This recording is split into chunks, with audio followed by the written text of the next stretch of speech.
Hello everybody and welcome back to Sonari's lifestyle channel. आज के आमी ब्लगटा शुरू करছি रास्ता থেকে।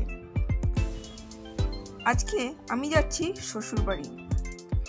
আর হোলিতে প্রত্যেক বছরই আমরা দুর্গাপুরে খুব মজা করি, হোলি খেলি, কিন্তু এইবার আমরা হোলির দিনটি কাটাবো শ্বশুর বাড়িতে।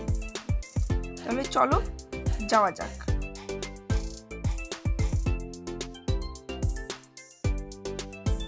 আসলে প্রত্যেক বছর হোলি আগেই হয়ে যায়, আর এইবার হোলি একটু দেরিতে হচ্ছে, তাই এইবার আর হোলিতে দুর্গাপুরে থাকতে পারলাম না। আমরা প্রত্যেক বছর এই সময় স্কুলে এক্সাম ওভার হওয়ার পরে শ্বশুরবাড়ি যাই, তাই জন্যে এইবার হোলি আমি শ্বশুরবাড়িতেই কাটাবো।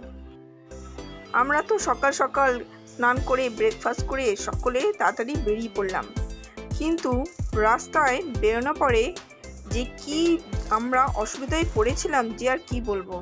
তোমরা দেখতে থাকো ভিডিওটা, তাহলেই বুঝতে পারবে। তখন মনে হয়েছিল আরও ভোর ভোর বেরিয়ে গেলে হয়তো এরকম অবস্থার মধ্যে আমাদের পড়তে হতো না। কি আর করব, কপালে ছিল, কপালে থাকলে তো আর কিছু করার নেই। আমার মেয়ে তো খুব খুশি যে এইবার প্রথমবার ভাইদের সঙ্গে হোলি খেলবে, আন্টিদের সঙ্গে হোলি খেলবে। আমরা দুর্গাপুরেও খুব হোলিতে এনজয় করি, বন্ধুদের সঙ্গে, কলিগদের সঙ্গে, সবার সঙ্গে একসঙ্গে হোলি খেলি, খুব মজা হয়।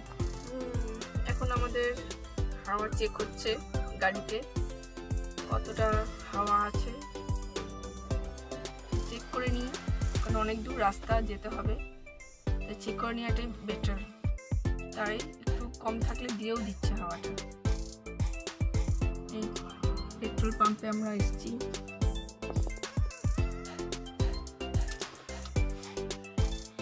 এরপর আমরা একটি দোকানে দাঁড়িয়ে কিছু ফল কিনে নিলাম।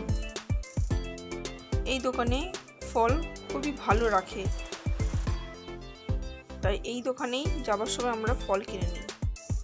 এরপর আমরা আমাদের জার্নি স্টার্ট করলাম। আস্তে আস্তে আমরা পৌঁছে গেলাম দুর্গাপুর ব্যারেজে। ব্যাস, ব্যারেজ পেরিয়ে গেলাম। পেরিয়ে যাওয়ার পরই আমাদের অবস্থা খারাপ। এখন আমরা পুরো জ্যামে আটকে আছি, 1 ঘন্টা ধরে দাঁড়িয়েছিলাম। সামনে একটা অ্যাক্সিডেন্ট হয়েছিল, তার অবস্থা খারাপ এই গরমের মধ্যে। জানি না কতক্ষণ আটকে থাকতে হবে। এই দেখো, এই যে অ্যাক্সিডেন্টটা এইখানেই হয়েছে, দুটো ডাম্পারে হয়েছে। এই মুখে ওই মুখে দুটো ডাম্পারে লেগে অ্যাক্সিডেন্ট হয়েছে। আর কি অবস্থা, দুটোই একদম তেবড়ে তুবড়ে গেছে।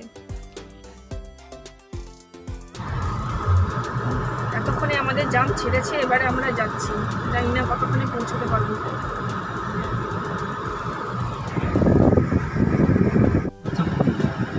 ভাবলাম জ্যাম ছেড়েছে, কিন্তু ছাড়েনি, আবার এসে পরে আমরা ফেসে গেছি। এই দেখো অবস্থা।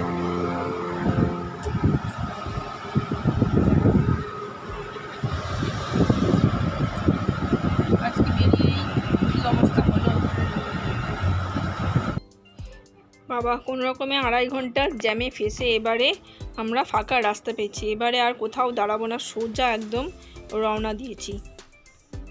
আস্তে আস্তে আমরা প্রায় পৌঁছেই গেলাম। দেখো আমাদের গ্রামে ঢোকার আগে কত পলাশ ফুল ফুটেছে, একদম লাল হয়ে আছে গাছগুলো। আর আমরা পৌঁছেও গেছি। এই দেখো, গ্রামে ঢুকতেই একটা আমাদের শিব মন্দির, এখানে আমরা প্রথমে দাঁড়িয়ে সবাই প্রণাম করে নিলাম।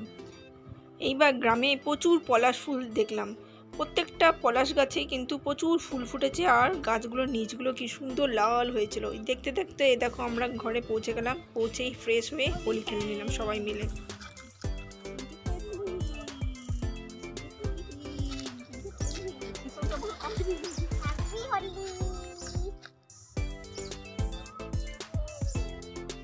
এরপর মেয়ে কাকুকে, বাবাকে, সবাইকে মাখিয়ে দিল।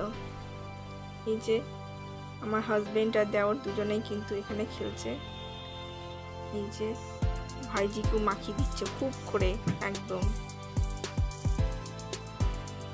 এই যে আমার ছোট দেওরকেও আমার হাজবেন্ড মাখিয়ে দিল, ছোট কাকুকেও আমার মেয়ে খুব করে মাখিয়ে দিচ্ছে। এইভাবে আমরা এই হোলির দিনটা সেলিব্রেট করলাম।